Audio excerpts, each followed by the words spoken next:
So here I have some pre-skewered chicken kebabs. I simply cut some chicken breasts, put some veggies in between. I'm simply gonna put them on my sheet pan and spray a little bit of olive oil right over them. My oven is preheating to 375 degrees Fahrenheit. If you didn't marinate the chicken first, or you're not using a sauce to baste these skewers with, you could just sprinkle your favorite seasoning, but definitely you wanna add some salt right over the top.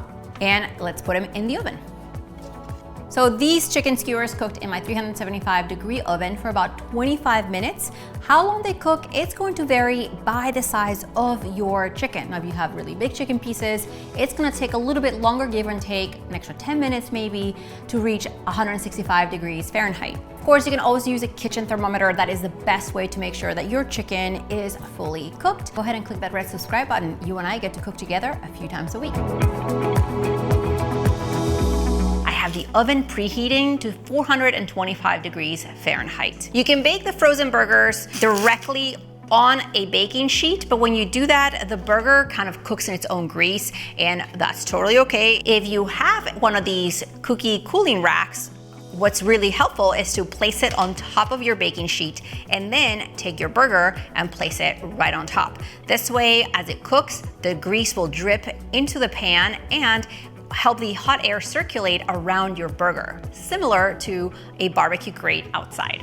You can cook your burgers just like that, straight in the oven, but if you like your meat seasoned, personally, I like to take some garlic salt and place it right over the top of my burgers. This is gonna help give a little bit of seasoning to my burger meat. You can also use your favorite all-purpose seasoning too. Now I'm gonna bake these in my preheated oven for 20 to 25 minutes, depending on the thickness of your burger. You can always use a meat thermometer to check for doneness, so the burgers are cooked just the way you like them. And just like that, these burgers are done. This is why I love using the cookie rack. Check it out. All the grease is at the bottom and your burgers are nicely done. If you want to add cheese on top of your burgers, you could do that directly in the oven for about a minute before they come out, so they're nice and melty.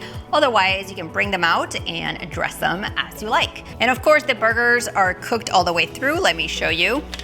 These burgers are ready to be served. Here I have 4 ears of corn that I've already removed them from the husk, and they're ready to go. Here I've got some melted butter. I'm gonna be using whole garlic cloves for today's recipe. If you don't have any, you could also use garlic powder. Now we're gonna make some garlic butter, and to do that, you could use a large knife and mince your garlic, or do it the easy way like I do, and I take a grater and grate it right into the butter. Make sure to flip it over and remove all that garlic from the bottom. To that, we're also going to add a little bit of salt. And then just take a small spoon and mix it all around. I've cut some pieces of foil into squares that I'm going to use to wrap each ear of corn. So I'm gonna place the corn directly in the middle of the foil. Every time you wanna mix this garlic butter really well, and then take a spoon and pour it right over.